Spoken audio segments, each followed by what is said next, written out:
Catalina Foothills School District Regular Governing Board meeting this October 24th, Tuesday night. It is 6:31 and I'm going to call the meeting to order. And if you would all stand, please, and join me in the pledge. I pledge allegiance to the flag of the United States of America and to the republic for which it stands, one nation, under God, indivisible, with liberty and justice for all. Just pull up my agenda here.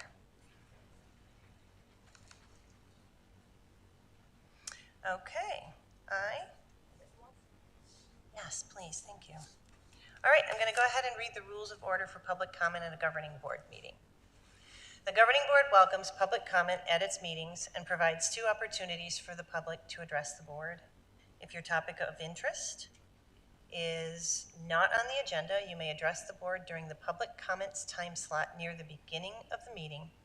If your topic of interest is on the agenda, you speak during the public comment time slot or speak just prior to the discussion of that agenda topic later in the meeting. In the event there's a public hearing, the request to speak will be reopened.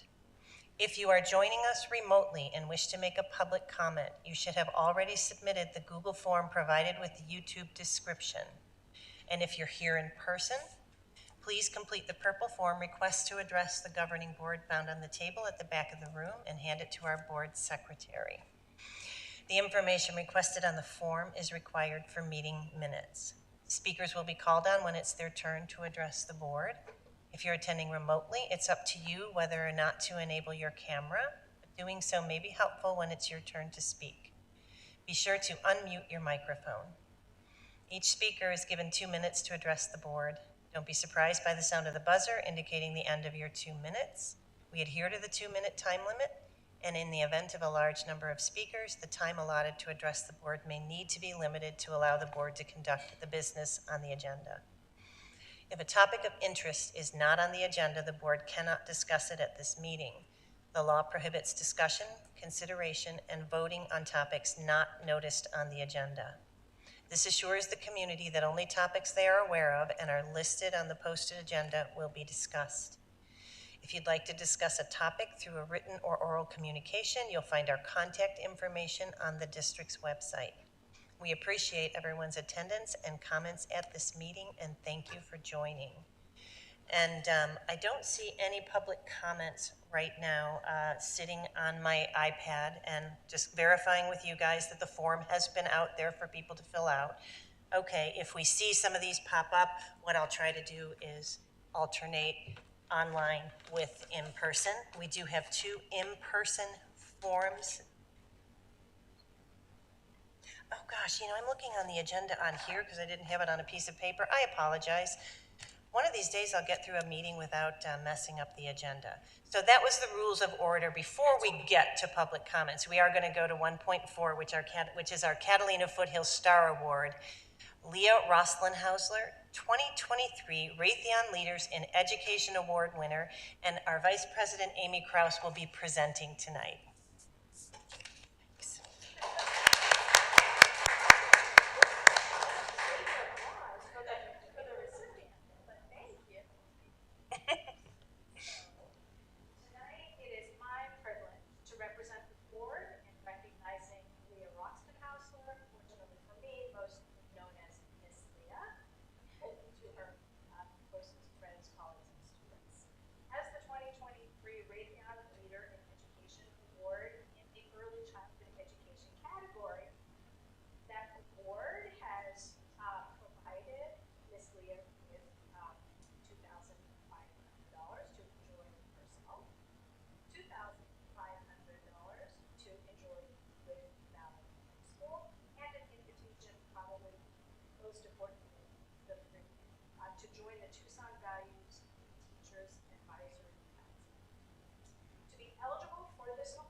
teacher certification with an early childhood endorsement. Unfortunately for us, Valley has been Miss Lee's professional home since 2015. And in each of those years, she's been nominated for our own foundation's Teacher of the Year. 4 people wrote letters in support of Ms. Leah's application for the Whitney Award. One letter was from Dr. Jennifer White, an assistant professor in the U of A's College of Education, whose son was in Ms. Leah's class for 2 years. Dr. White praised Ms. Leah for her creativity in weaving learning standards into fun, and she gave an example.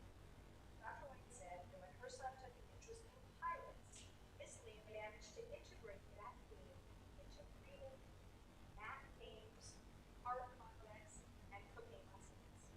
And Dr. White also noted that the attention and support that her own son received was not specific to him, but rather, she said, Ms. Leah created lessons to tap into all of her students' natural interests and curiosities, from rocks to mazes to puppetry and more.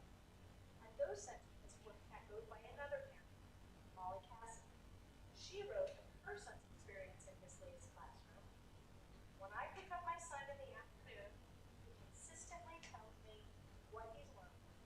He has a new skill to show off, and he is just generally excited to return to school the next day.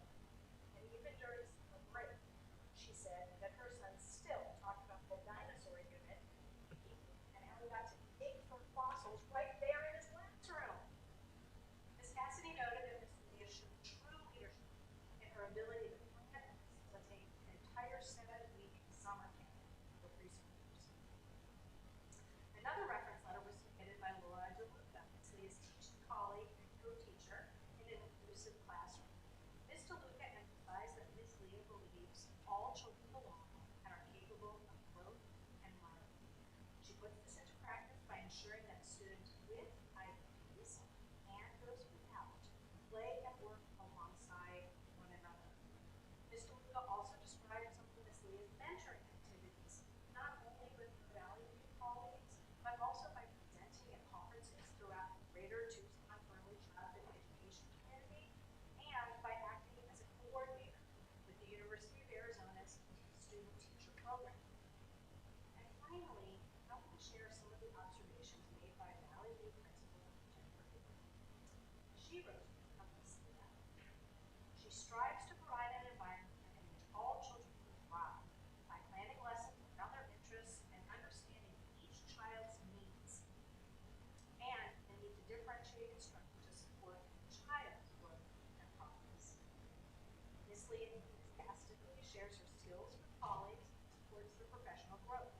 She served as a student-teacher mentor, curriculum mentor, and she serves on Valley View's interview committee to help attract and retain high-quality early childhood certified teachers and educational assistants. Ms. Leah's classroom exudes a joy of learning that allows creative energy, yet also provides a consistent and structured environment that fosters success for all children. In her own written application, Ms. Leah reflected on her teaching philosophy, which she explained in a nutshell this way. She said, I believe that all children need a strong foundation in self-confidence, love, respect, and the ability to navigate their own social and emotional development. I begin our learning journey by building a strong connection to each of them. I know children need to be heard, to feel valued, and to feel that they are safe. I allow each student to follow their interests, find their place to shine, and have support while they work through difficulties. They know I will challenge them, and they can and will rise to meet the expectation. And they know that I am their biggest cheerleader. We at this board table have spent considerable time discussing the importance of attracting and retaining high-quality educators in CMS. Ms. Leah, you are a quintessential high-quality educator. You're an effective classroom teacher. You have elevated the performance of other teachers around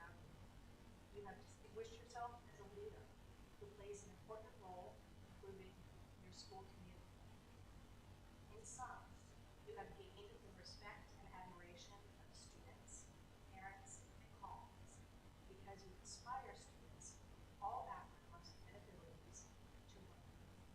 And I couldn't say it any better than Miss Dooley, who wrote, Miss Leah is an inspiration to all, big and small. Miss Leah, we are so proud that you have chosen TFSC to practice your craft.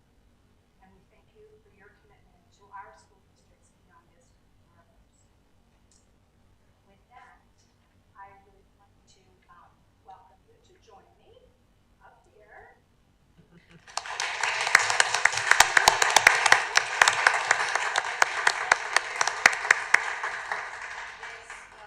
A certificate of acknowledgement.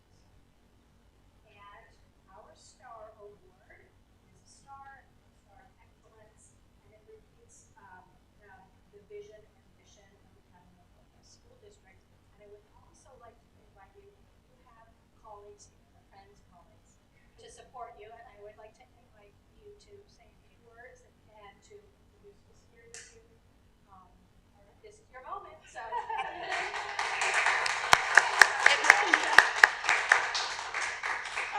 Well, I appreciate your kind words, and thank you so much just for inviting me and for, opening up your space to me and to us as, our staff. So we have Miss Aiko. These are just our people, and these are. Like, I don't want to get emotional, but you can. Miss Daniela, Miss Elba, Miss Margie, Miss Megan, Miss Jen, obviously. One of my parents is in here, Miss Dana. And just thank you all so much for having me, and I appreciate it. And when I was giving my speech at the Raytheon, like the finalist thing, they had us come and describe what being a teacher leader means to us. So I had asked my little young learners to give me their definition. I was looking at, what does it mean to be a leader? And so one of my kids summed it up, and he said to be a kind human. Aww. So, what more can I do but teach that to all my kiddos? So, and thank you. you. And your work is recognized by those who work with you and near you. Thank you. Ms. Julia, do you want to add anything? I think you summed it up well with everything that you had. Well, I really quoted everybody else. Yes. But truly I don't know what student it was that said a kind human, but if you walk into Leah's classroom, that's what you feel. Whether you're a colleague, whether you're a child, whether you're a parent, Leah just has this innate ability to connect with whoever it is that she is present with in that space. And that connection is what makes everything else happen within her classroom space. Children feel safe and secure there. The colleagues that she mentors, they feel safe and secure in seeking out her guidance. But that's just who Leah is. And we often tease her that, on the colors personality test, she's our blue, and when we did the compass directions, she was the one that was always worried about everyone else's well-being and just wants to bring everyone in and hug them in. But that's just who Leah is. And she's just a huge asset to our program. Many of you may not know, but she is one that I can constantly go to have support as the administrator on site. And I know she's willing to jump into all of those other duties as assigned when I've asked for it. The small print. She's always willing to support where needed, which is great. And so deserving of this recognition. Very sweet. Yeah, thank you. We can't go without a photo. So we have to. There's we have to also shift. there's also going to be a citywide celebration of the award winners, and we're looking forward to sharing that with you. Leah, Denise, and I'll be there, and I think it's November 16th. So we have a slight hiccup with that, and we did mention it to Tucson Values teachers prior to after the application was submitted. Leah has been selected to attend the National Association Conference. At the same time, huh? And it's the same weekend of that event. So airline tickets, hotels, all of that registration had already been purchased when we realized the dates were conflicting. So But the nice thing is they're coming into my classroom Thursday. They videoed TAFES Oh, great. in action, which is lovely. So I will still be represented, and our kiddos will be represented, and all of our work that we do in our school. And I believe you have family that's going I do, to yes. in Family. Okay, so when we see the video, You will see the video. we will yes. be there to cheer you So on. sweet. Thank you. I'm so sad to miss it. And thank you all for being here after it's a long day, and yet here you are. So we appreciate that. Needs your photos. Just today, it was Denise's idea, and put it in time for every Star Award celebration, we'll use it. And it could be a while because I sit facing this way. So I can No. in there from the ground.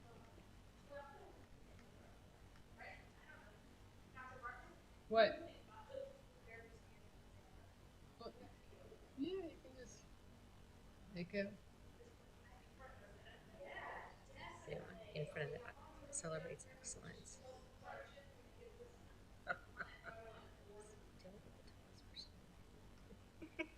Just the celebrating.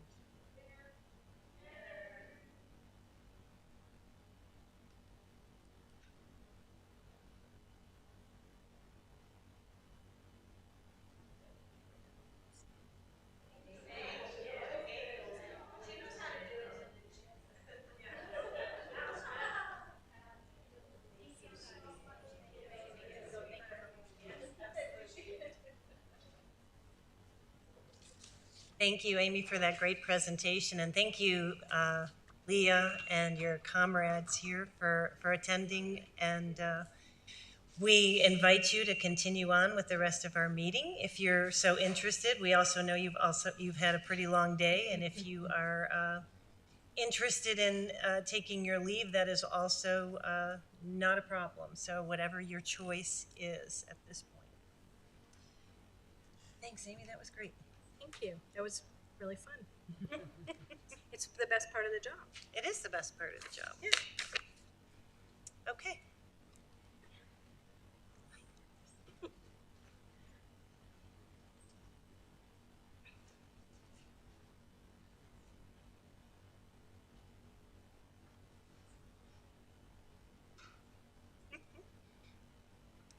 Okay, we're going to go ahead and get started with our public comment.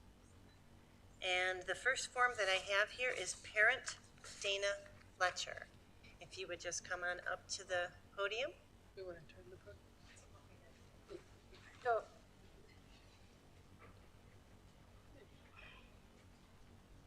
Hello. It's great to see you all again this evening. Again, my name is Dana Fletcher. I'm a parent and resident of 2 kiddos in CFSD. Congrats to Miss Leah. So proud of her. She's my daughter's teacher and she's amazing. First, I wanted to thank you all for ensuring inclusive language with the recent changes to the anti-bullying policy. It's so important to me that my kids learn to treat everyone with kindness, regardless of religious beliefs, cultural background, or sexual orientation, and I'm grateful that these policies support that. Additionally, I know safety and security is top of mind for parents, including digital security.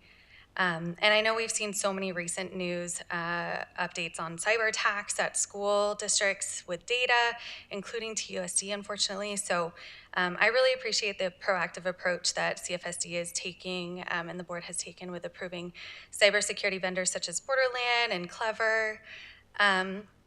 I also wanted to bring tonight something that I'm very concerned about, which is the censorship that we've been seeing in books and libraries and also curriculum content in the US right now, sparked mainly by movements related to the extremist group Moms for Liberty and some others. The latest issue is related to Scholastic's new policy of separating certain books related to diverse authors and topics and making them opt-in for book fairs in schools.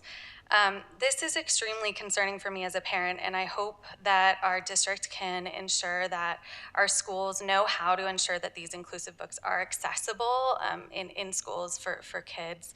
And I've also seen that this is happening across curriculum and some ed tech vendors that I work with at Clever. And I just hope that our district is approaching this with care. It seems to be happening in a lot of areas of education right now, which is very unfortunate. So just wanted to bring that to light in case there's any policies or considerations we could have to ensure that we continue to offer diverse content that's inclusive to all kids, and that's important to me as a parent in the district. Thanks again for the work that you do and for your time, and again, congrats to Miss Leah at Valley View. Thank you. Okay, and our next speaker is also a parent in our district, Flavia Shelley. Try to talk slower this time.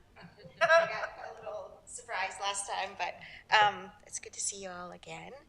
I just wanted to say thank you for everything you do for our district again, right?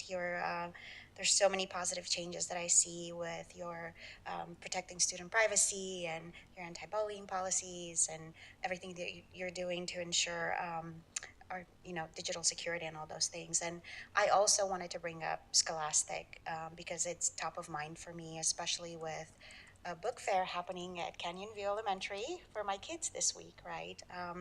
It's really sad to see that Scholastic has made a decision to create a special collection for books that are deemed risky, and it's made it harder for schools to get those books. I'll give you an example. One of the books that's on the risky list is the biography of our latest Supreme Court Justice. I mean, it's just ridiculous, right?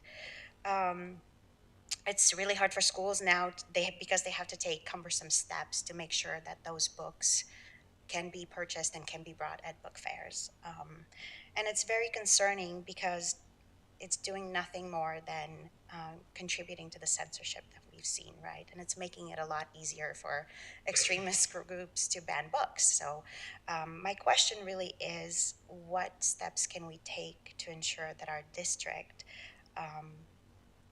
continues to have these available for children? We want to make sure that we have books that are fact-based, right? That feature diverse communities, diverse writers, diverse families, diverse thoughts, right? So I just want to see if there's anything we can do to make sure that that continues. Thank you. Thank you both for your comments. I still see nothing in our online queue, and I have no other purple forms, so I think we're going to go ahead and bring our public comment section of the meeting to a close. Appreciate the speakers. And we will then move on to the board's consent agenda. Does anyone have anything that they wished to pull from the consent agenda this evening?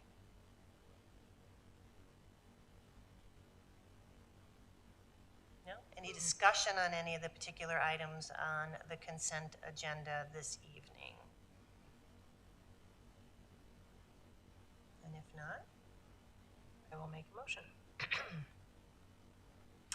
I move that the governing board approve consent agenda items 3.1, the governing board October 3rd, 2023 regular meeting minutes as presented. 3.2, the governing board October 3rd, 2023 executive session meeting minutes, confidential, as presented. 3.3, the expense voucher memorandum as presented. 3.4, the field trip request memorandum as presented. 3.5, the personnel memorandum as presented. 3.6, the acceptance with gratitude of the gifts and donations memorandum as presented. Okay, we have a motion. Is there a second?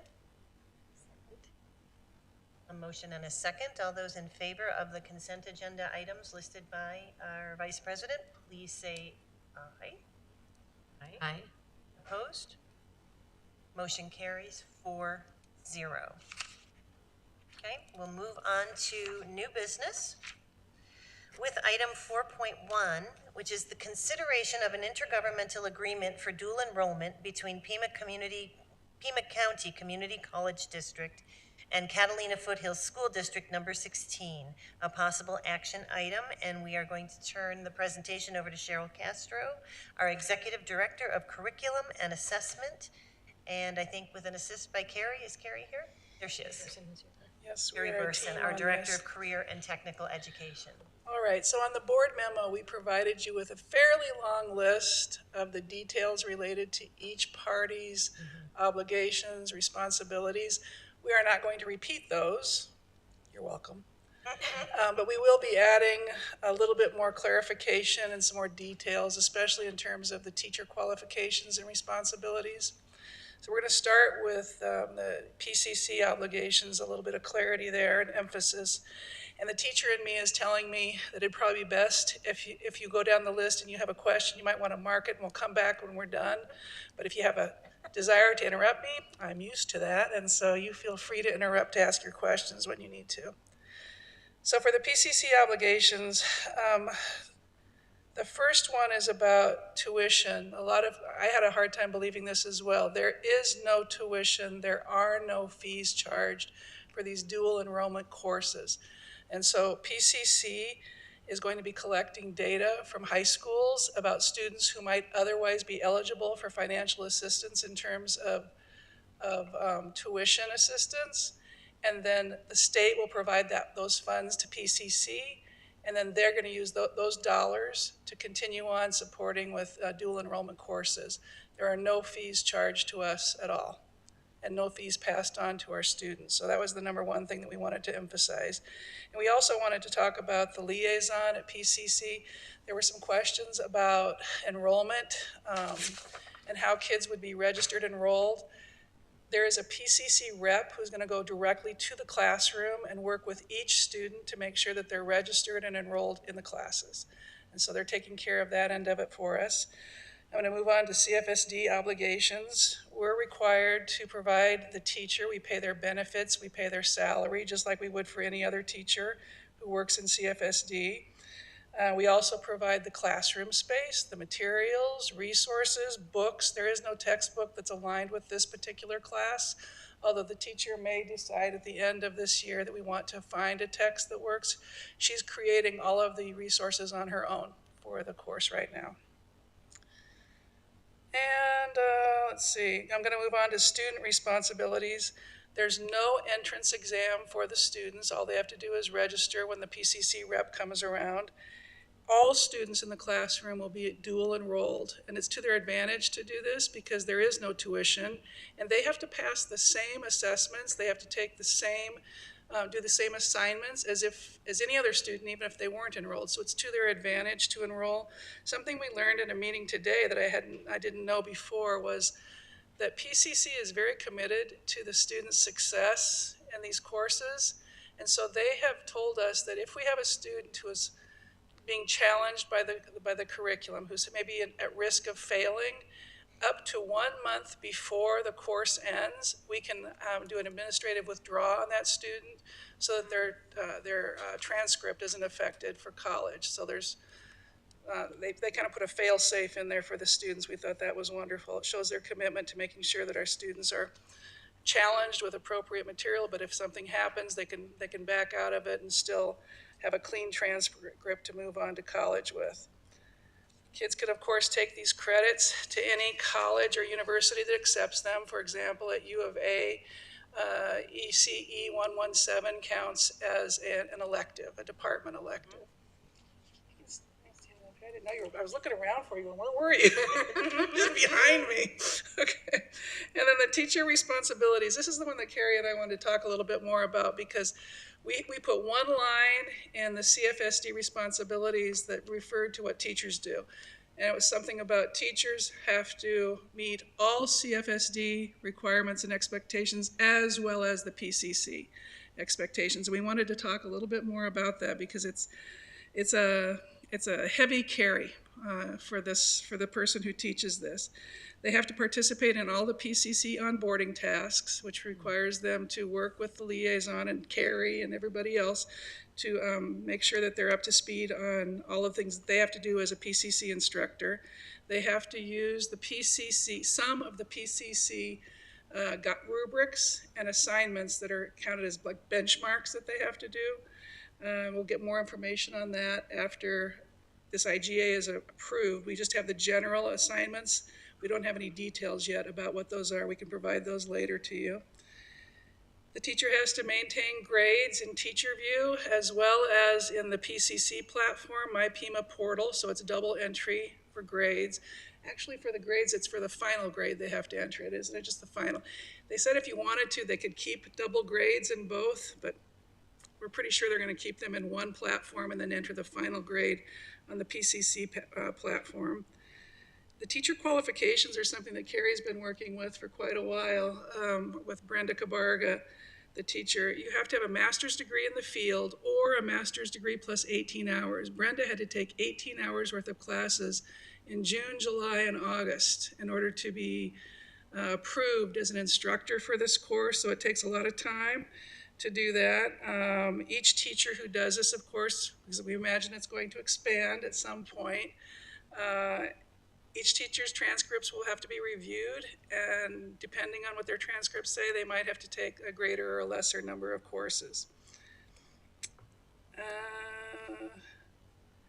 We did want to talk about when we move on to ECE 2 and 3, there are some courses that they suggested we look at.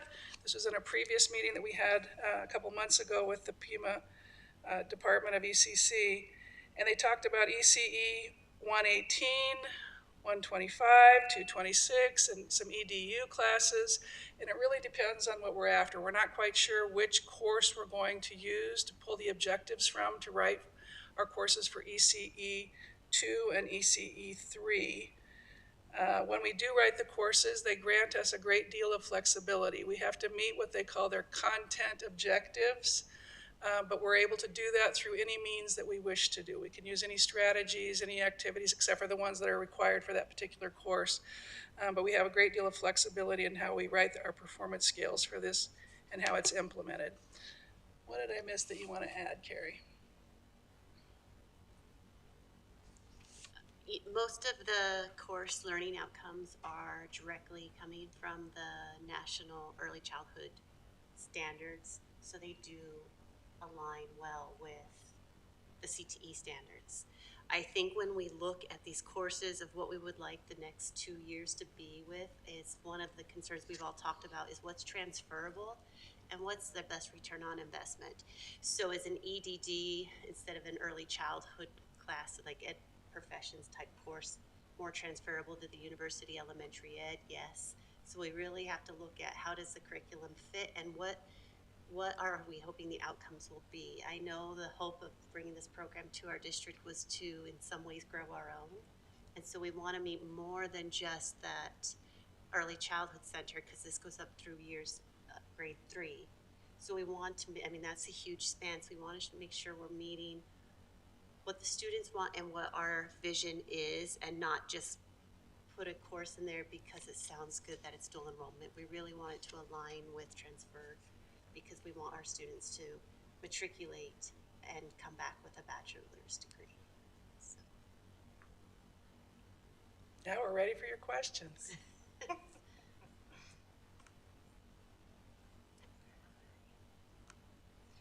Has it always been the case that students didn't pay tuition for dual enrollment, or is this something, I know I read recently something about the state of Arizona allocating funds to support this program and get more kids into dual enrollment programs? So we have to be careful when we talk about the dual enrollment, because there's dual enrollment with Pima Community College, in which they provide it at no charge. But we also have 2 programs that are dual enrolled with the University of Arizona, and those ones are an opt-in, and there is a fee for the parents to pay to get those credits. So we can't say all the dual enrollment would be at no tuition, but with the Pima Community College, that is the agreement. And that's something that we expect to continue? At least with this program, I know that when you looked through the IGA, they had an established courses that other high schools have used. So that is sort of the drawing board of where the district can choose to go. Now, that's not necessarily my forte. I've been in the career and technicals piece of it. We can expand that, but I think what Cheryl was trying to share with Brenda is the extent to what it took to get certified to be able to teach these courses was very challenging. And I do know when I had posted the position, I had asked for someone with a master's degree knowing this, and there were very few applicants that would come with that criteria. So I think sustainability is always the challenge when we look at how big do we make this, because if you do not have candidates that can come in with these sort of the transcripts necessary, the 18 hours, then we may have to tell families next year we can't offer the dual enrollment because we don't have a candidate to do that. So that's, I think, where we want to walk gently on this because of sustainability. So. So I think you said that our instructor for this particular course, the ECE course, had to go and do some additional coursework. I believe I also read recently that there are state funds that are being allocated to support teachers going after those credentials. Have we been able to tap into that for this particular teacher and potentially future teachers? So Cheryl and I have talked a little bit about that. I know that Pima JTED will support one course for them, 75%. Yeah. One course of the 18? Yes. 18 hours? And so we would have to look at those resources and what type of grant funding is out there for that. Pima JTED only does the one course in the content area, and they also help support teachers with their SEI and their constitution. So that doesn't really answer your question, but we would need to do more research. I don't know. I think what's out we're going to be looking into another grant that's possible that Dr. Bartlett told us about. So we'll see if we can get some of those courses covered with that money. So it's accurate, though, that we anticipate needing another teacher next year when we grow this, because this year there are 90 students 98, isn't it? So when we enrolled in four classes. level ones. Right? Yeah. What was As that this number? grows. Well, I understood originally there were 90 students, and we have 4 classes. I don't know if it's still 90, but we do have, she's teaching 4 classes. So when we add a second year Yes. and the third year, obviously we need more teachers. So it depends on how, it sounds like it would grow a lot, but I don't know if we've also capitalized the interest. And so, this year we took a bunch of level ones because we took sophomore, juniors, seniors. Next year, those sophomores and juniors have already taken level 1, so they would go to level 2. So we may not have such a large entry of that level 1 course. The only course at this time that I have 2 teachers for is the bioscience, and that's because it's also a academic credit. After years, our business program's finally growing where we are looking to add another teacher there, but I don't foresee us in the next 2 or 3 years adding an early childhood until we can sustain that enrollment, because we don't know what's coming in. But we have also talked about the importance of being strategic and looking ahead because, for example, Brenda Cabarga was able to give up June, July, and part of August to take 18 credit hours in order to be approved to be the instructor. I don't know that every teacher that we approach is going to be able to just wipe away their summer and take 18 hours worth of credits. And so we'll have to be talking about who might be a potential candidate for these jobs and how we might approach them and figure out what their transcripts are, get approval from Pima to move ahead with some of them so we can plan ahead. Because in addition to the Pima Community College requirements, Brenda also is required to take 3 different trainings through Pima JTED on what it means to be a CTE program, and so it's program management and lab safety, and so she's doing that in kind of tandem to this. So it is a lot up front, and especially for if you're the like CTE me, course. Yeah, and if you're like me and you saw that attachment at the end that had all of the courses, all of these exciting courses that you could offer to students, my heart started to go pitter-pat, and then I started to hyperventilate a little bit because we really overextending ourselves in something that would require such careful planning for teachers who could be interested in doing this. I think we've committed to getting ECE 1, 2, and 3 in place. For right now, I think that's good. How many credits will our students earn as a result of this year? so for this year, the spring semester will give them 3 credits, and that's in early childhood education, 117, which is in human development, human growth and development. We are looking, we can give up to 6 credits per year because they're semester based. So when we build level 2, we may look at a fall and a spring that matches that. If we did that, we are potentially, we're looking at 3, 6, 12, 15 credit hours if they went through the program. free credit. But that's why we want to make sure that they're going to be transferable, because it's, I mean, otherwise they'd be coming in with 15 elective credits, which is still good because you need those undergraduates. But it, you know, I think just watching students move into college, it's really hard to keep them engaged those first 2 years when they're taking all those undergrads, because they're not taking courses that necessarily inspire them or of interest. So to come in, I've already taken these, I think then they have that goal in mind. This is what I want. And so I just think it would help keep them retained in programs as well. What do you do in a position like this if we need to sub a teacher in? Who's the substitute? Because obviously there are very specific requirements for who teaches this It class. depends on how long the absence will be. So if it's a typical 1, 2 day, 3 day sub, it's any sub can Okay. fill it with the sub plans left by the teacher. If it's 10 days or more, we have to contact PCC and they have to provide us with, we have to work out who is going to fill in for the teacher during that time. And they perhaps could provide us with a person that could fill in for Or that. Pima JTED, we do have resources at the JTED. For example, their early childhood, she's a curriculum specialist now. She would help connect us with someone as well. But again, that's just this one topic. Each one's gonna, if we expand it, would have its own challenges.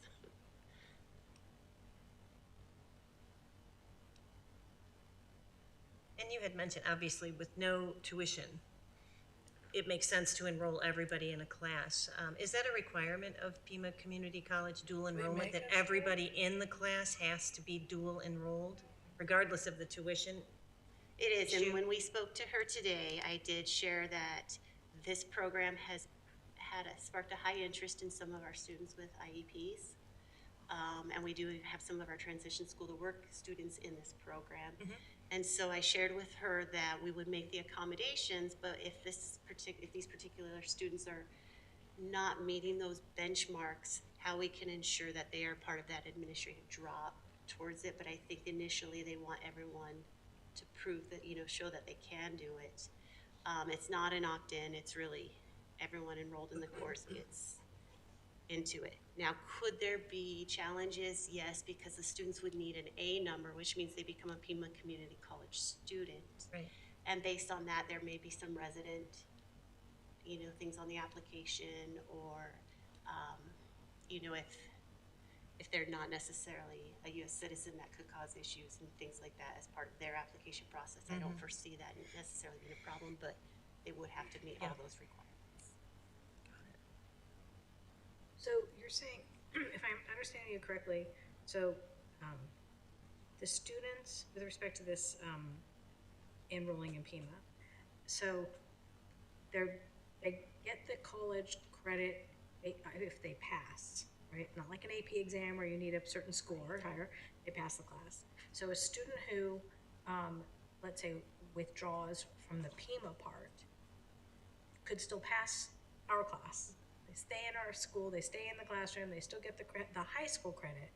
They just don't risk a failing mark on a Their transcript. college transcript before they've even entered college. And one of our fears is once you get those failing grades on a transcript at the college level, it'll impact your financial aid. Sure, yeah. And so we didn't want them to be on not satisfactory academic progress if they're just going into the university. So that is something that we're gonna have to be aware of and work with Brenda closely when she fears a student may be at that danger level. But no, they would get the high school credit on our transcript. No, that was also on a list of my questions, so no problem. Okay. Keep going. So, okay, so it sounds to me like it's our teacher, our class.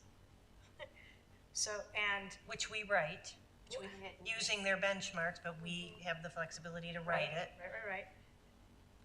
But there's some onus on us with respect to the teacher qualifications, and maybe that's something that can be a reason to differentiate a payment stipend.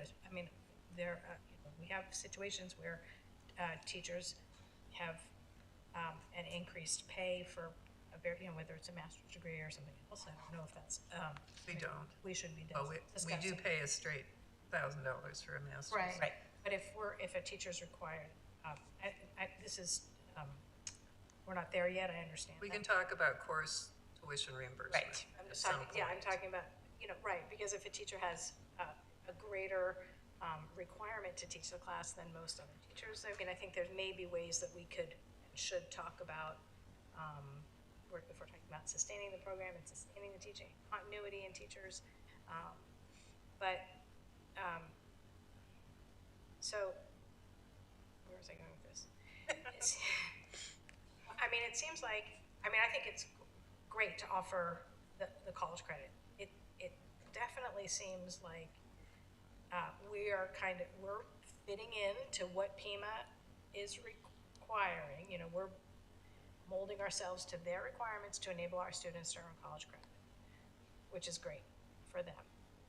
This is different than when we have an occasional student who takes a class at PIMA, correct? Yes, that's called concurrent enrollment. Okay.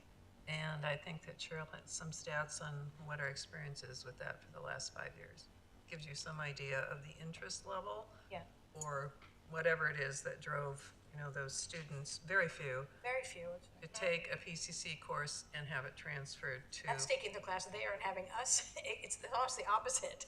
Yes. Because we have to agree that course satisfies our requirements, That and they is- don't always do that. That's Even correct. though I think the assumption, from my understanding, the assumption that just because it's a class offered in a college setting does not mean that it meets our rigorous Correct. academic. That's true. We Turn some of these down. We review the syllabus. Yes. And we determine whether or not we will transfer that. And hopefully, we're having that conversation before the course is being taken. Sure. Whether we'll transfer it to our high school. Yeah, which is exactly what happens when students transfer between colleges.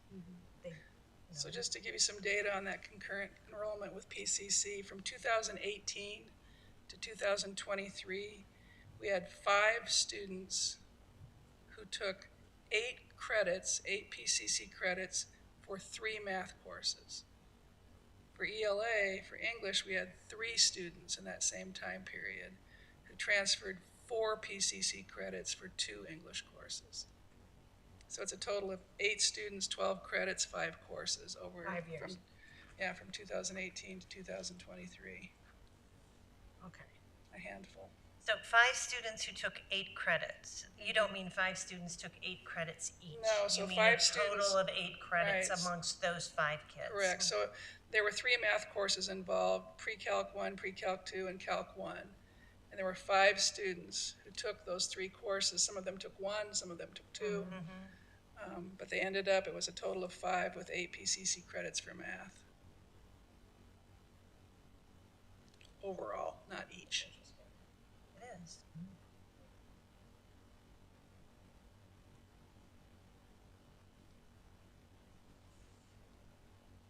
Well, I can see why, and I did exactly what you described, Cheryl, when I was looking at the Exhibit B and that whole list. I was like, oh my God, there's so many classes, that's awesome.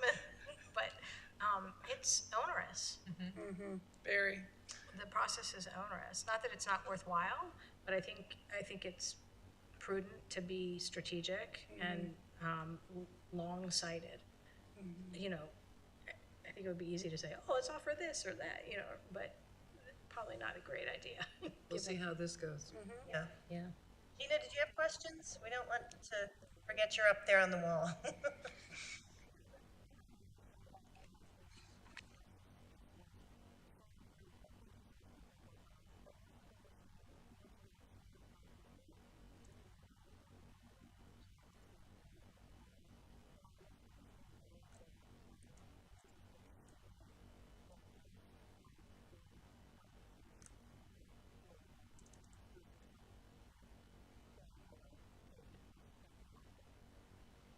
So a lot of the direction, at least for the career and technical courses, come from the initial IGAs that these institutions have established with PIMA JTED. And so it's very collective that we all of those in the PIMA JTED cohort use the same type of enrollment. So for example, the engineering, through the dual enrollment with the University of Arizona, and the MCB credits with University of Arizona for biotech. Those are common between all districts here in Pima County. Those are the ones that those courses offer. Any other courses typically go through Pima Community College, including anything from welding to automotive to their air transportation. So that is how at least you get into the college. Now, once you're in there, you can look at what they've approved for dual enrollment and kind of select your menu from there on what kind of targets your district's vision and goals for the program. So when we go into early childhood specifically, there's a lot of schools that will focus just on the early childhood, and then there's some that also will do the ed professions, and that's where the EDD courses can come in. So that's how we kind of navigate to where we select the courses, and then it becomes more of ours. When it came to the University of Arizona, we didn't have choice. These are the ones they said would go with the content of your CTE programs. Which two classes are those? Sorry, Jean. So our applications of biotech gets the MCB 10, I think it's 102 credit, and then the advanced biotech gets MCB 103, and then our engineering class gets the engineering 1 through U of A. So why did we pick the early childhood education is the question. Why did we pick early childhood education instead of something else on the list? I could answer, then you could give the JTED. My answer is we need teachers. And one of the ways we want to find teachers is to grow our own. That's why I was excited to see this course, because we've been seeing more and more of our kids come back, our graduates come back. Kids who were in my classroom years ago, I teach with now, I work with now. We want to have more of those because they'll stay with us. They're CFSD folks. So that was why I was excited that ECE was chosen, but there was probably a more strategic JTED type option. I mean, I don't know if we're asking why we chose early childhood as a program or why we chose ECE 117. So.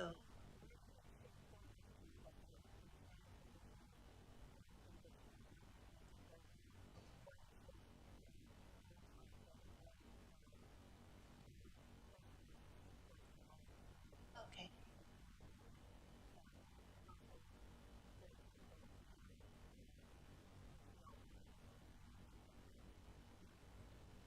And I think that goes back to what Cheryl said. When you look at, well, the way I look at it is I want to know where our students are going to be placed. And a lot of times when we built our programs, we did it in the intention that they were going to transfer to a 4-year degree. And so with early childhood, giving them that foundation of the college credits gets them on that path. Now, we could do the same for theater, and we could do the same for software programming, but those ones are a little bit different because in the industry, you're going to get further with software programming if you come in with certificates. So we put more of an emphasis on the certification process for that course. So it's really when you go into industry entry level, what preparedness do we need? Now, I would love to have some healthcare dual enrollment for our sports medicine classes because a lot of those students do matriculate into the healthcare program, but we don't have that option yet. So that would be up to the University of Arizona to offer us dual enrollment, and they don't have that. Now, we could go with Pima, but you're looking at EMT, or you're looking at potentially MA.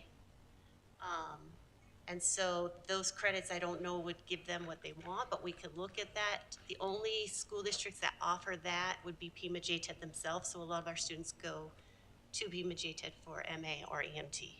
They have that option. I think And so we can't duplicate that. I think we also thought that we have the perfect training ground in our early learning center for early childhood education students. So we have a place right in our district that students can do their practicums and get experience and hands-on experience right down the street for them. And the other challenge I had, when you look at someone who has a master's in their field, when you start getting into some of the healthcare, it's really hard to find someone who has that level of education who wants to teach because they're going to make a lot more money in industry. ECE was a great pick. They don't even have to wait till their third year of internship to be in our sites. Dr. Bartlett, were you the one who told me about they're providing childcare for tapas for teacher? So the kids in this classroom have volunteered. I know it wasn't assigned. They volunteered to go over and provide free childcare for any children whose parents want to attend tapas for teachers. It's through the community schools program, and they're being charged $30 for 3 hours, which is not a bad I have deal. that wrong, but the kids are But volunteering. but the students, yes, are going to be working with the community school staff for that experience. So it's, it's one opportunity. There'll be others, I'm sure, for them. And to offer those opportunities, every single early childhood student has obtained their fingerprint card. And we do have their TB test, and we have all of the things that would allow them to come to Valley View and be in classrooms. And we did that the first year to establish those work-based opportunities, because we want, like Dr. Bartlett said, to have Valley View be our lab in a way, be their work-based. It also allows us to hire them for after-school programs in community schools. So these would be perfect students that we would want working in our after-school care programs at the elementary level. And if we can maintain the enrollment or grow it, then we can expand beyond our pre-K school into kinder, first at our elementary schools. Can I ask a question? I'm sorry if you said this already. I'm confused in my own mind about dual enrollment through JTED, through CTE, or is there dual enrollment outside of that as well? So there's almost like 3 different tiers. So we as a district can offer it in our CTE satellite campuses, which is what we're looking to do with ECE. Now, you can join a Pima JTED off-campus central campus program, and they have a handful of their programs that also offer the same type of dual enrollment that we're offering here at Satellite. But then there's a 3rd tier in which students actually go to Pima JTED. They're like a Pima JTED student. It's through Pima Community College, but it's through Pima JTED. So the automotive and the welders, they go straight into that course after school. And so it's more on the actual Pima Community College campus. And so is their air transportation. It's out at the airport through a Pima Community College classroom. How many students do we have participating in those kinds of programs? Do you know? If you know, not just for specific. I mean, I can give you a ballpark. I think we're at 30 this year. Oh, wow. And I was actually surprised. I think there's 6 of them are automotive. And then I think 2 or 3 of them are going out to the airport. We have some that go to our Bridges campus, some in culinary. Culinary used to be dual enrollment with Pima Community College. I don't know if they're still offering that through Pima JTED because of the teacher. And so that's with Pima JTED. Some years they'll say, yes, it's dual enrollment. Some years it's not. And it's just based on their staffing.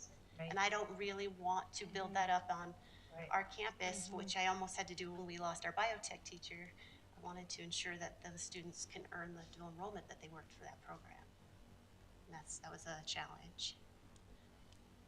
So this particular intergovernmental agreement is not limited to ECE. We signed this agreement, so if at some point in the future we decide it makes some sense for some general education courses to be offered on our campus via that would provide dual enrollment, we already have the agreement in place if it makes sense for us. That's correct. If we determine we might have some instructors out there that have the master's degree in the coursework that they need to offer a class like that, and it makes sense for us, we could pursue it on a larger scale if we decide it makes sense. That's correct. You're not going to get another IGA for each. So it's already in place For if each we offer. want, if we Now, like to. when you do that, though, each sort of college within Pima Community College has their own way of determining who's the appropriate, teacher what kind of qualifications they need. So they'll be the ones going through the transcripts and saying, yes, we count this course, yes, we count this But course. it's still the 18 credit hours on top of a On top of master's. that they and- approve. So I can't give you a general, yes, Sure. it's this way, because when we went to the early childhood college, they were very particular about the It does courses sound they really accepted. complicated in terms of providing that instructor. It is. I did read somewhere in the IGA that there are sometimes instances where Pima would provide the instructor. So, yeah, I don't know. Yeah, when I was in Vail, they had done that with a math teacher because they had lost one of their math teachers, so Pima did provide it, but it wasn't as smooth because that teacher wasn't known to the students. It was someone who just came in for the period and then left. And so it was hard to get the supports for those students that we would provide our own students, I think, because those kind of teachers would offer like office hours, but they wouldn't necessarily be on campus to give the support. Makes sense, yeah. So we would not really contemplate wanting to use PCC instructors. We would want our own people managing It this. wasn't best practice in Yeah. my Okay. vision. Gotcha. So I have a question that makes me think maybe I'm just being a little slow, but I read through the Exhibit A, and I am not seeing why this is a no cost. Because they talk a lot about tuition and, you know, difference in value being paid and whether students in-state or out-of-state. Right. And so I guess I just didn't see the part where it says there's no cost to the student. Because it says either the student or district will pay the cost. So did I just miss something? Pima Community College is the only community college in the state that doesn't charge tuition for their dual enrollment courses. So if you even went on their website, it's right up front that this is free, the courses. So I don't know if this is some sort of template, you know, that is shared among community colleges, but it is true that they don't charge tuition to our students. Amy, were you talking about the statement of value that we have to? No, there's Is just that it? lots of, I agree, Amy, there's lots of references throughout the IGA that talk about, you know, tuition, and it's, you know, whose responsibility it is to pay tuition. Is it gonna be in-state? Is it gonna be out-of-state tuition? There's nothing in here that assures me that our students aren't going to have to pay tuition. That's a very good point, Amy. It actually sounds like they do have to pay it. It does, according to this. Yes. The only thing that we did not ask specifically when we talked to all three of the people in the dual enrollment department was the out-of-state. And that was the one thing I was questioning about residency, and if they are a resident, that's typically what they are required to get an in-state A number. I don't know how we would handle out-of-state, but I believe if they're enrolled in our school, then they're considered a They have to be. resident of our. Why would we ever have to deal with an out-of-state? Because we issue. collect a lot of all that residency paperwork for admissions. Well, like for U Doesn't of A, you doesn't make just sense. because you live here right now doesn't necessarily mean you've established residency.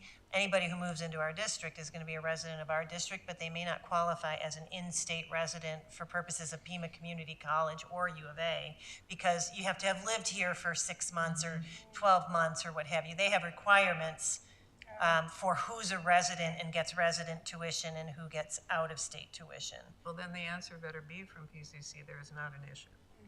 So Right, and- if we and- don't, if we haven't resolved that, we need to. Yeah, and I do think that's a really good point, Amy, because there is nothing in here that assures that these students won't be hit up for tuition, and that would be something that would seem to me should be in the IGA to clarify. Which makes me wonder if this isn't Some boilerplate agreement, yeah, So we could take this back to them and have them change the verbiage. if they will, yeah, I And would hope they after would. saying that, it doesn't refer specifically anywhere to Pima Community College. Yeah. It says the college here, so, you know, Mary could be right that it's just a template and it's not. yeah, the only reference to them is right at the beginning. Right. Right, well, I'm not sure. Yeah, at the very first, the second Okay. line, Pima Community College. Yeah. Is, every time college is mentioned, it means PCC. I just think good luck getting any language. Yeah, change. to make them the change. So, I don't know that they would I'd do that. suggest, unless you really have a lot of heartburn about this, that we not try to pursue. Any kind of assurance? No, any change to the IGA. I mean, And if you I have- just pulled up the website under dual enrollment at Pima Community College, and it says dual enrollment courses are free and offered at your high school or joint technical education district campus through a partnership with Pima Community College. So I think Mary's right, Yeah. that they're gonna say to us, we're not changing our boilerplate contract for you, especially for one course. So, I mean, that makes me feel better seeing it right on their website. And the only other requirement I have on some of the paperwork they handed me is that a student must be considered a full-time high school student enrolled in at least 4 high school classes. And that is an expectation of all of our students as well. Absolutely, yeah. Yes, 4 is the legal Right. legal definition of a full-time student in Arizona, but and that's 20 hours a week. But our students must take 6 classes. You are paying for the teacher, so maybe that's what they're saying, that the costs are offset. I just want to piggyback on something that Gina brought up, because it reminds me that there have been, from time to time in the past, we have had parents advocate for more dual enrollment classes. Why aren't we having, why are you only relying on AP to get college credits? Why wouldn't you, dual enrollment? And I can see the appeal of that, especially if, you pass the class, you get the credit, as opposed to an AP where you have to pay for an exam, pass an exam, at a certain level. So I get that. Correct me if I'm wrong, what I'm hearing from you, and I don't even know, I'm not asking you to do this, but I was just scrolling through that, list of classes, and I don't know how many of the classes that are on this list that could potentially be open enrollment. I'm so used to saying open enrollment, I can't say dual enrollment. Dual enrollment classes that would align with something that we offer, but, introduction to business, for example. It seems like the juggernaut is the teacher qualifications and the additional requirements that Pima puts on. Is that right? But also, every student in that class has to be enrolled in the dual enrollment. Are we sure about that? But why would that be a problem, really?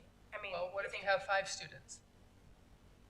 If you only have 5 students who want to take the dual enrollment, so do you think it would be unappealing? Do you think some kids would No, I not want to think take you the have class? to commit FTE to that when there may not be. It's going to eat up some of your FTE for our business courses with only 5 students who want to take that as a dual enrollment. You can't force other kids to take it. Correct. They don't want dual. So it would be using some of our FTE. So you're saying that some students would not take a dual enrollment class? Yeah. That's what you're saying? Yes.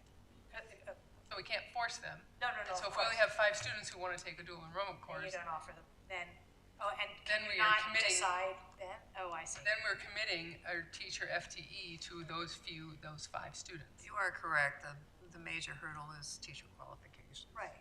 So for example, if we have a business class, right? So if we looked at, they have introduction to business on here, and we have business class. And even if the curricula aligned, you could say, the teacher of this class is an excellent teacher, performing well, whatever, and is teaching 100 students, right? Doesn't have the qualifications to be accepted by Pima. So, and we're not gonna go find somebody. And so Well, I want to piggyback on that. Go ahead. So Lily was one of those students because she couldn't take AP Lit. It didn't fit with her schedule. And so it was suggested that we should go to Pima and see what they had. And concurrent enrollment, or concurrent, now that I understand it. yes. And at least 2, maybe 3 of the students teaching the class she needed at Pima were our teachers here at the high school, which kind of blew me away. And I talked to Mary Jo about it at the time, and I don't remember what she told me. But it was just odd, like, hey, that was your freshman English teacher, and she's teaching this class you need at Pima, but she's not, it's not a dual enrollment class. So she took the class as a concurrent current class. So there may be instances where we have teachers who are qualified and and the course could be converted, but your point, Denise, is that there are students who would say, I am not taking a dual enrollment class. Even though there's no risk to them. Potentially. I mean, Well, other than if they're concerned that it might be too rigorous for them Right. because it's a college level class. But if we only had 5 students sign up for a dual enrollment class, and any class, if we only had 5 students sign up for a class, we simply don't make that class go. We say, sorry, we're going to give you your second choice because we don't have enough enrollment there. So that's not necessarily the issue. What I was trying to get at earlier with a question, does everybody in a class that is eligible for dual enrollment have to be enrolled in the class as a dual enrollment student? Because there's a section of this IGA that says the school district will verify that each student enrolled in a dual enrollment course, including those not electing to enroll for college credit, satisfies the prereqs for the dual enrollment course as published in the college's catalog. That would imply to me that they do not all have to be actually enrolled for PIMA credit, that they could be alongside students who are pursuing PIMA credit and just doing it for our high school credit, just based on the language in the IGA. So what I've seen happen with the University of Arizona dual enrollment is they had to do the opt-in. And then 2 years later, once the student was at the University of Arizona, they're like, hey, I took that class, why didn't I get the dual enrollment? And then they didn't opt in. And so I think this is PIMA's way of saying, you took the class, and if you pass it, you get the credit for it. Now, we specifically asked, could we administratively drop, because we don't want our students to get that failing grade. But they put them all in it because what happens to a kid, sometimes they don't know if they opted in or not, and then they say, I took that class, it's on my transcript, where's the credit? And so we don't want to gray those lines either, so I think it's in the, I don't know, PIMA did tell us that every kid gets an A number because that's how they access the D2L, and that's how they access their PIMA portal, is through being a PIMA student. Not to beat this a little bit harder, but even when we're talking about the teachers who are going to be assigned to these courses, it's not just the FTE, it's not just the number of kids who might enroll, but think of the impact. If you're on an English team, let's say an English team, and a teacher decides, okay, we're gonna get together with Carrie, we're gonna have a dual enrollment course. That teacher now is effectively a singleton. They're pulled away. They're not an English course anymore. They can't co-plan with anybody. They have a completely different course that they're going to be planning for alone. We've been moving more towards having collaboration, making sure that teachers are working together, sharing the load to create unit plans. So it separates on the micro level every day of having to plan. You're alone. You're a singleton teaching that course. It's not a bad thing. I've done that before. It's not horrible. But it does start to impact the system at a certain point. It also has something, it's going to impact scheduling, the master schedule. If you have one teacher who's teaching this course and you need these 98 kids that we have over in ECE and we have another 98 in English, it creates complications for master scheduling. So I'm not saying that those can't be overcome. I'm just saying these are things that have to be considered if we ever decide to expand. There are a lot of ramifications to adding another dual enrollment course. So it's not just a matter of, oh, these courses align and the teacher has a master's degree and check that box, and now we're all in PIMA. That's a big enough challenge, just trying to find that teacher who fits in that PCC box, but everything else that trickles down that you see on a day-to-day level, there'll be ramifications to teams of teachers. It's not really a case that the PIMA Community College course is basically the same course we're teaching at our high school. There's really not that kind of alignment. It's always going to be a different course that we would say, okay, we'll offer it here, but it's not going to, there's nothing out, and I know that it's probably difficult for us to know that at this point, but it's generally not a situation where they're teaching very, very similar coursework where there could be that group support. We already know that's the case when we're scrutinizing syllabus or concurrent enrollment. So I can think of math, for example. We have transferred one particular math course and denied another, after we've really scrutinized the content. So the title of the course doesn't mean just because it matches up with our title, Understood. that it is the same. I get that. I was just saying, like, if it did align, like, how easy would it be to say, how easy would it be to make these classes dual enrollment classes? If we're teaching them already and we already have the teacher, we already have the curriculum. We'd have to analyze it, and that's no small task. Right. We'd have to go in and say, okay, you know, in what way is this the same or different than what we expect? And you know the depth of our curriculum design work, our rubric work, our unit planning, et cetera. So we'd be very reticent to throw that out the window. Is there a benefit to students, aside from earning college credit, which the benefit is obvious, but is there a benefit in terms of strengthening their college applications? I mean, it doesn't affect GPA. If they take a dual enrollment class, it's not like weighted heavier, but is there a benefit? Is it more appealing? Are their applications better schools if they have more college credits? Or? I do know that when they apply to college, they look for rigor. And that's why, you know, we have our students make sure they are taking an AP course if they are able to, because. So AP, I understand. And so dual enrollment is looked at that same level. Can you complete a college course before we accept you? Especially some of the selective schools, they're gonna look to see if you're able to complete coursework at that level. But we offer AP, and that does that for our kids anyway. It's not necessarily something we would need to add to the, and no one's really sitting here advocating, let's do this and let's do this right now. I just want to understand it, because there have been some questions about this. And just for me to clarify, concurrent enrollment, they end up with credit on our transcript, not PCC's transcript, or do they? No, it's a Well, separate. They get dual credit there. They earn credit for PCC, and we decide whether it transfers for credit also at our high school. So They're taking a PCC class, Yeah. and then we decide if it's So they actually have dual credit And through the a college concurrent also class. decides whether they're going to accept it, like as a freshman English. Okay. Gotcha. I do think, in answer to Amy's, and I don't think it happens necessarily a lot, although I'm sure Gina does too, we know a few students, but if students start our math program earlier, you know, the kids who are pushed up, they run out of math options.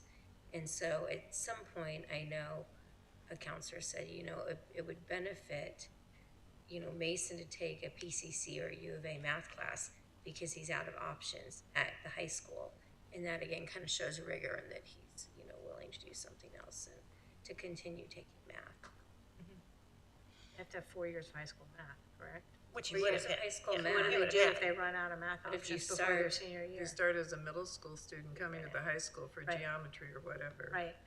Oh, that counts. Run out of your 4 Yeah, years. they still have, I they see. still have 4 years of high school see. math. Right, They just but took it when they were a kid. But they're you know, done, tiny so to kid. speak, by the time they Right, finish their and if they junior want to year. just keep challenging themselves in math, they can go see. beyond our But that's curriculum. also what colleges would look for. They don't want you to stop taking math your Yeah. sophomore year. They want to see the continuous growth. There's one example, but I don't. Mhm.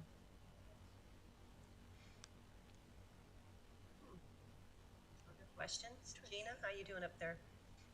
I keep looking at you over there. You know, we know you can't see us More when we look questions? over. I know, it's odd. You'd think I'd be used to it by now. Well, it's easiest for you to look straight ahead. I know, and I keep looking at her. Maybe we need a picture of Gina over there. This is a possible action item. So I'm assuming that if we can take action on this, you guys would prefer that we take action on this evening. Just going back to the reservation that you and I both had about no assurances, are you okay with the language on the website that states that these are going to be free for our students? I mean, I trust the both of you, so as long Yeah. as you've, you know, ensured that, then yes. And the only reason we would, to save everyone's time, but we are looking to do some pretty heavy curricular work as we start to work towards the second level. Yeah. And so we just want to give the teacher enough time from now through when we need to propose this in January time to establish that course, so. Okay. Well, I can make a motion if you'd like me to. Are we sure no more discussion or questions? Thank you for. Yeah, all thanks for that you- letting us grill you. Yeah, Amy, go ahead. I move that the governing board approve an intergovernmental agreement for dual enrollment between Pima County Community College District and Catalina Foothills Unified School District number 16 as presented. We have a motion. Is there a second? A motion and a second. All those in favor, say aye. Aye. Opposed? Motion carries 4-0. Thank you. Thank you so much. Thank you so much for spending this much time with us. I know it's been a long day for you guys. I said it was gonna be a short meeting and I'd be home for the end of the baseball game. Oh, no, I knew there would be some conversation about this one. All right, we're going to move on to item 4.2, consideration of revisions to policy IHA and exhibit IHA-E, basic instructional program. This is a first reading. Dr. Bartlett. Yes, thank you. So during the legislative session, House Bill 2060 changed ARS 15-11 to add literacy coach or a literacy specialist to those who are eligible to be the dyslexia designee on an elementary campus. So this change in the policy is very minor. We added that stipulation that a literacy coach or literacy specialist could serve as a dyslexia designee.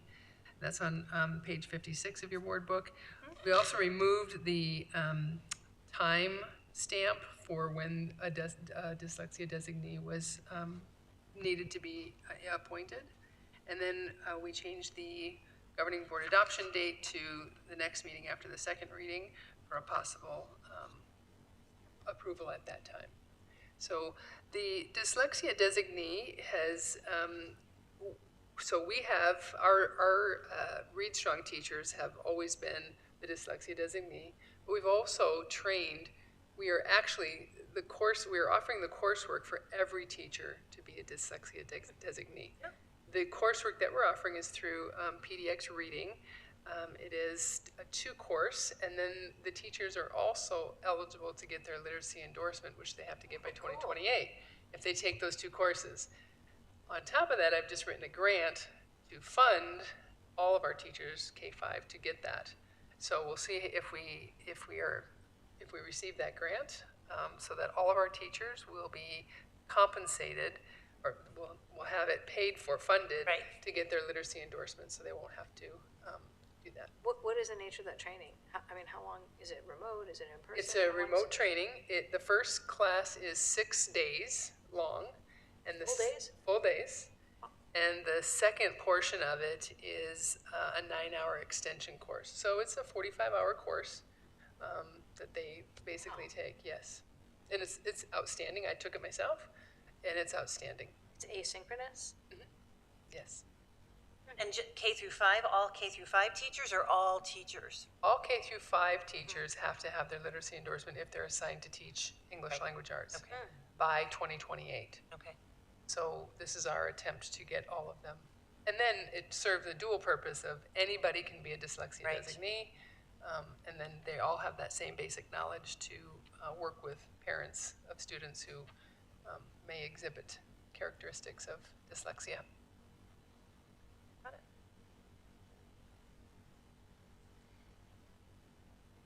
Other questions? I have one.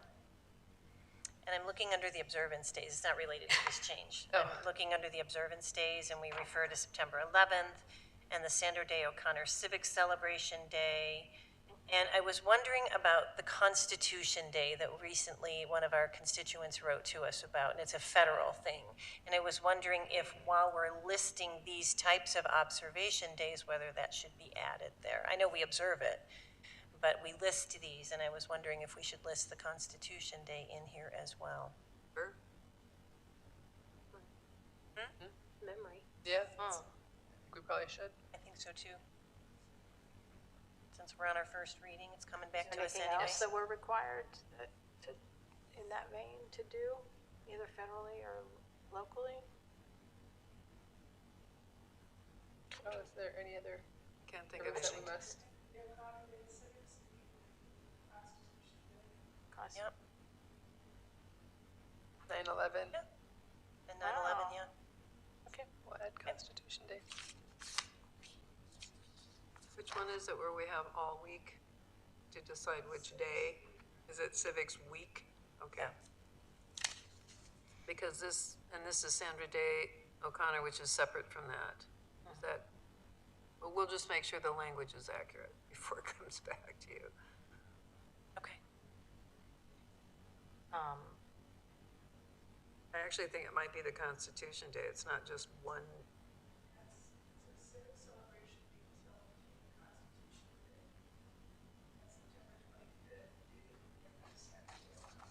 Yeah, so there's that entire period of time in Okay. which we can We can observe. list in here. Good that added in there. I have an unrelated question. Am I the only one freezing tonight? Yes. Yeah, I think so. No, no. You're Yeah, freezing freezing? too. But there's a Shaking thermostat over there, so we I don't want you to be could freezing. do something. But I think Mary has a jacket behind her. I'm No, not gonna and steal go her ahead and turn up jacket. the heat if I you was guys gonna are text freezing her, cold bring enough me one. anyway, so I'm go okay. ahead and turn up the heat. Gina, you freezing? Is it freezing? Yeah, so a for the jacket last, on for the in her last own 10 minutes of the meeting, now that you mention it, we can change. Well, at least turn the blowers off. You certainly can. I was gonna text my husband to bring me another jacket, so you. No, maybe- no, no. Oh, we're so You close can to turn it up. nearing You know toward how the much end. he loves yeah. running errands for me. Right. How come this exhibit, where do we, there's another policy about third graders and, I mean, I know it's like move on when reading, but it specifically addresses notification to Yes, parents. that's IKE. Oh, It's a different policy. It's a different isn't it policy. kind of related to this? I mean, it's, Yes, but it's much more in-depth than just the basic instructional program. And along that same vein, why are the observance days under this? I know. I know, it's a little bit So weird place for weird. it to be, but it's here, so. Because it's part of the basic instructional because they're program, apparently. Because they're required. Yes. Thank you. Anything else on this, folks? If not, we'll see it again in a couple weeks. Yes. And we will go ahead and move on to item 4.3, consideration of revisions to policy JLH, missing students, and policy JRCA and regulation JRCA-R, request for transfer of records. First Yes. reading with Dr. Bartlett. So all of these are grouped together because the language that we're adding in is the same. It's just the timeline of this 10 days. It used to be 5 days that we were given to enroll a transferring student. Now it's 10 days.